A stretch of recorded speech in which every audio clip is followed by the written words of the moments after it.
दोस्तों, एक धनी परिवार की कन्या तारा का विवाह एक सुयोग्य परिवार में होता है।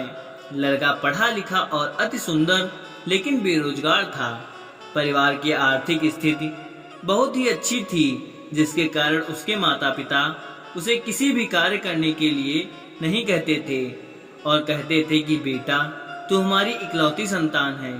तेरे लिए तो हमने खूब सारा धन दौलत जोड़ दिया है और हम कमा रहे हैं, तू तो बस मजे ले। इस बात को सुनकर लड़की तारा बेहद चिंतित रहती, मगर किसी से अपनी मन की व्यथा कह नहीं पाती।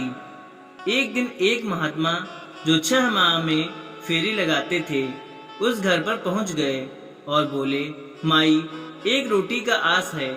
लड़की तारा रोटी लेकर महात्मा फकीर को देने चल पड़ी। सास भी दरवाजे पर ही खड़ी थी। महात्मा ने लड़की से कहा, बेटी, रोटी ताजा है ना या बासी? लड़की तारा ने जवाब दिया कि महाराज, रोटी बासी है। सास वही खड़ी सुन रही थी और उसने कहा, हरामखोर, तुझे ताजी रोटी भी बासी दिखाई पड़ रही है। महात्मा चुपचाप घर से मुंह मोड़कर चल पड़ा और लड़की तारा से बोला कि बेटी, मैं उस दिन वापस आऊंगा जब रोटी ताजी होगी।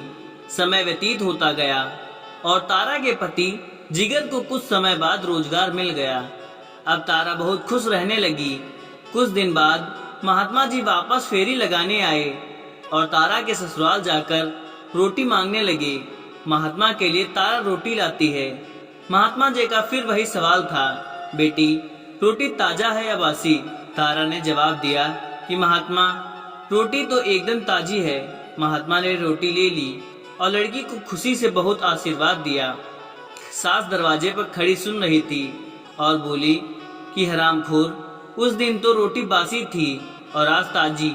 वाह, बहुत बढ़िया। संत रुके और बोले, अरे पगली, तू क्या जाने, तू तो अज्ञानी है।